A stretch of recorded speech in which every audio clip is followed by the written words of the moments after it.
This is Eagle Owl, and today I'll be talking about Jalen Carter. He was a monster. Also, Cooper DeJean. Yes, Cooper DeJean playing out of his mind. He had one of his better days. And lastly, I always like to talk about a guy who's not getting enough love, and that would be Jalen Hurts. But let's get straight into it. You already the best running back in the world. I think you're the best player in the world. One step at a time. That's my first 200. That's my first 200. You got three? Hey, we broke the record. We broke the record. We broke Shady's record. Hey, here we go. Great job. Congratulations, sir. Congratulations. Hey. Told you it was coming. Yeah, appreciate y'all, boy. Every time you was coming. All right, man. So before we hop straight into it, I got to talk about the new defensive end we signed. No, it's not Frank Clark or any of these big names. This is a guy that was cut from Washington, and he was also cut by Dallas. KJ Henry. KJ Henry signs with the Philadelphia Eagles. I mean, what can I say? I don't know much about him, to be honest. I'm just keeping it a buck. I'm keeping it real. But the guy I do know about that's on the practice squad, who I believe will sign with the Philadelphia Eagles official 53-man roster, that is Tarron Jackson. I think we're going to rock out with the young guys. I don't think we get a big name. I think we're going to rock out with Nolan Smith. We're going to rock out with Tarron Jackson. We're going to rock out with Jalen Hunt, Josh Sweat, and we're just going to keep this thing rolling. We going to keep this thing rolling with the young guys. And speaking of the defensive ends, shout out to Brandon Graham. Like you guys been telling me in the comments, if this was Brandon Graham last game against the Rams, funny how time work, Carson Wentz against the Rams, Brandon Graham against the Rams. We just went on and won the Super Bowl, but hopefully history repeats itself that way. But again, if Brandon Graham went out like this, he was the best Eagle on the field, according to PFF anyway. He was the number one graded with a 91, and if I'm not mistaken, Brandon Graham left it all out on the field. But again, back to the new guy we signed, I think he's more of a practice squad type guy. He's just, he's going to be a body, an extra body. No offense to him. We did that defensive end. We just need somebody there. And again, the practice squad is full, assuming that Brandon Graham going on season-ending IR. We elevate Tarron Jackson. I think we're just going to rock out like that. And don't forget, Tarron Jackson actually had a really strong preseason and a really strong camp. He just got left out because Jalen Hunt, Brandon Graham was still playing at a high level. Josh Sweat, Nolan Smith. It just wasn't enough room for him. And, he got picked up quick, and I believe that was by the Carolina Panthers. Panthers eventually let him go. Now he's back in Philadelphia. So we might see a little Tarron Jackson. Maybe, maybe not. We'll see. That's just my prediction of everything. But let's get into the topics. Jalen Carter, man. Jalen Carter was unbelievable. Unbelievable. Eagle Eye, why did you say that? He got no sacks or anything like that. But look, the double teams opened it up for Milton Williams. I say he had 3 sacks in my last video, but it was really 2 sacks Milton Williams got. He had 3 QB hits and the forced fumble. I mean, Milton Williams was unbelievable, but just him getting double teamed, it helped the Brandon Graham. It helped the Josh Sweat. Because going into the season, we kept thinking like, well, teams are going to worry about Jalen Carter. That just is what it is. But do we got the personnel to win the one-on-ones? And what they showed me against the Rams, they can do it. They can definitely do it. It would make this team even more scary if the defensive line continue to step up like this. Our back 7 is already good. We already good on the back 7, so this team can be really, really dangerous. But let's let Fran Duffy just break down the things that Jalen Carter did. It didn't show up on the stat sheet, but his impact was felt. All right, let's start with the final play, and that's the sack from Milton Williams late in the game, fourth quarter. You see Jalen Carter gets double teamed, beats the double inside, gets into the backfield, forces Matthew Stafford off his spot, and he walks right into this sack for Milton Williams. That's Milton's second sack of the day. That's all set up from Jalen Carter. And that was a theme throughout the course of the night because you saw the Rams were consistently sliding protection that way, and the Eagles were attacking it. You see Nakobe Dean here blitzing on the opposite side of the slide. The Eagles knew that they were going to get this one-on-one matchup between Nakobe Dean and the back. Nakobe's able to win that matchup and get home for a sack of his own. Great rush there from Nakobe Dean. And that's a good example of attacking the opponent's protection scheme. Great play there from the Eagles defense. You get another play here. Jalen Carter lined up in the A-gap as a two-eye technique. He's getting that double team, rather the center sliding that way. He's able to beat the center inside, cross face, force the quarterback off a spot right into a hit from Milton Williams. Very similar to the sack we would see later in the game. And then one more example you're going to see this time in a running play. He's basically going to pave the lane here for Mora Ajama, who's able to get home for a tackle at the line of scrimmage. Jalen Carter received a lot of extra attention in this game, more so than normal, and he helped his teammates along the way. See what I mean? Fran Duffy broke it down perfectly, and how good Jalen Carter was and the things that he did. Again, didn't show up on the stat sheet. He was just perfect, man. I think he just played 114 or 115 snaps straight, and then it ended, of course, because we was blowing out the Rams in the fourth quarter. He finally got some rest, but Jalen Carter is in perfect shape. He's in shape, man. He played 114 straight snaps, if I'm not mistaken, according to Next Gen Stats. Hey, man, this dude is playing at a different level. But speaking of a young guy that's playing at a different level, Cooper DeJean,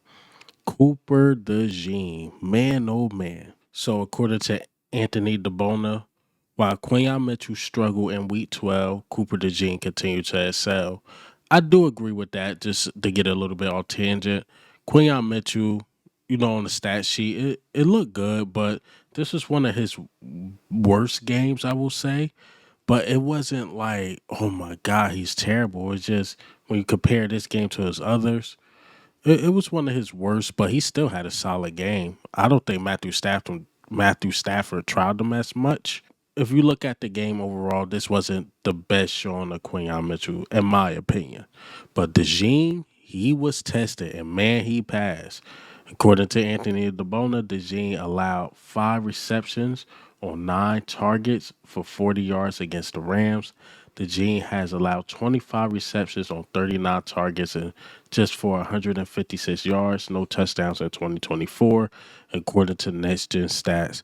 I mean, keep doing your thing. Keep doing your thing, Cooper DeJean. Cooper DeJean is out here balling out his mind. But let me go ahead and roll the clip and play the tape of what Baldy had to say about Cooper DeJean. Cooper DeJean in the slot. 3 years ago, he won the Triple Crown of receiving.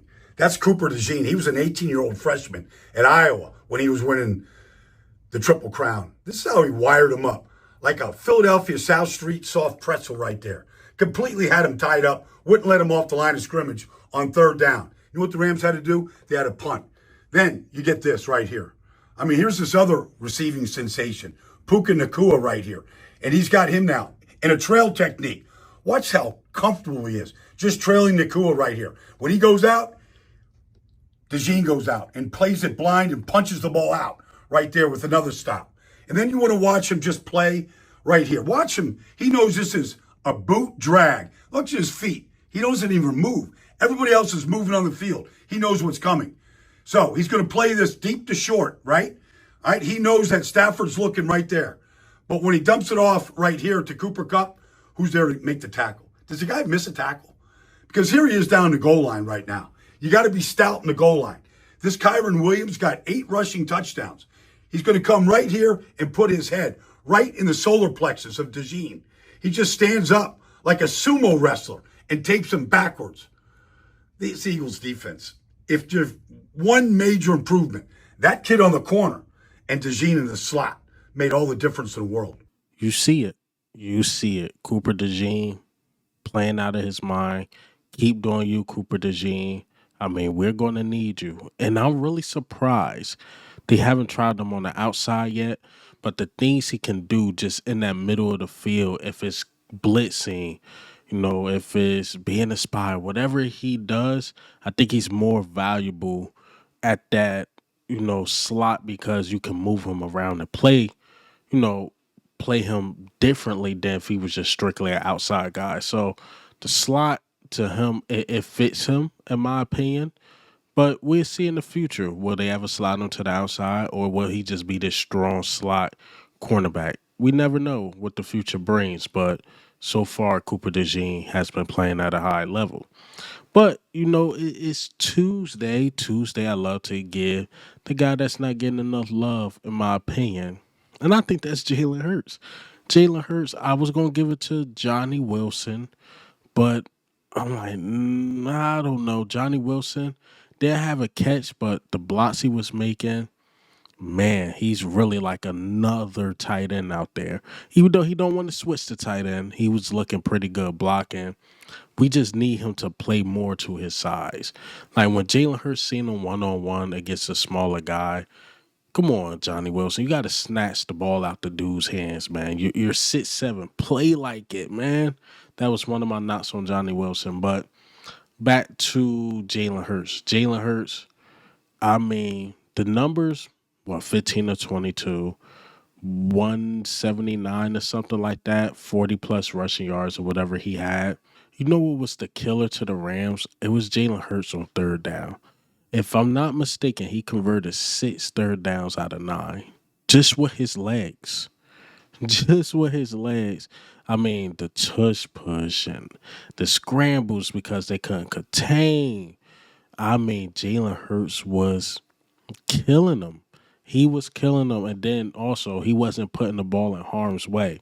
I haven't seen a pass against the Rams where I'm like, he shouldn't have threw that. That was almost a pick. I seen some he missed, but the one he missed was Dallas Goedert, and it would have been called back anyway because of the flag. Jalen Hurts definitely got to make that throw, but overall, what really hurt them was, of course, Saquon Barkley. But them third downs on them long drives, it just wears on the team. Because what I'm starting to see and I'm starting to watch, we're not getting a lot of points in the first quarter. I think, hell, we ranked one of the worst teams in the first quarter. Teams come out with this thing like we're going to try to knock them out in the first quarter, which seems like it never happens. It's feel like first quarter we trying to fill them out. They're trying to fill us out or whatever, pause. But eventually we just wear on you. It goes into the second quarter, then it goes into the third quarter, then it goes into the fourth quarter. Then next thing you know, it's like we're beating this team by double digits. Like we wear on you. That offensive line wears on you. Jalen Hurts getting them third down wears on you. A.J. Brown start to wear on you. We even had Devontae Smith out there. I think Dallas Goedert made some key catches or whatever. It won't really show up on the stat sheet like that, but he made some key catches. But all that stuff start to wear and tear, and then that defense start hounding and hounding and hounding. Like, we seen what they was doing in the first quarter. They running the ball like, we're going to stop to run this game. Second quarter, -6 yards and total yards against the Rams. So we just wear on you, man. But if this team find a way to start fast, we literally unbeatable. We will be literally unbeatable. Like, it would be unfair to teams. I'm just saying. But I like how this team getting it going. But again, don't let the outside media or anything like that gaslight you. Jalen Hurts is doing what he's supposed to do, and when the play needs to be made, he makes it. Like those third down runs, like they say, you could put any quarterback in this system. Kenny Pickett don't do it for you. Tanner McKee doesn't do it for you. I'm just saying.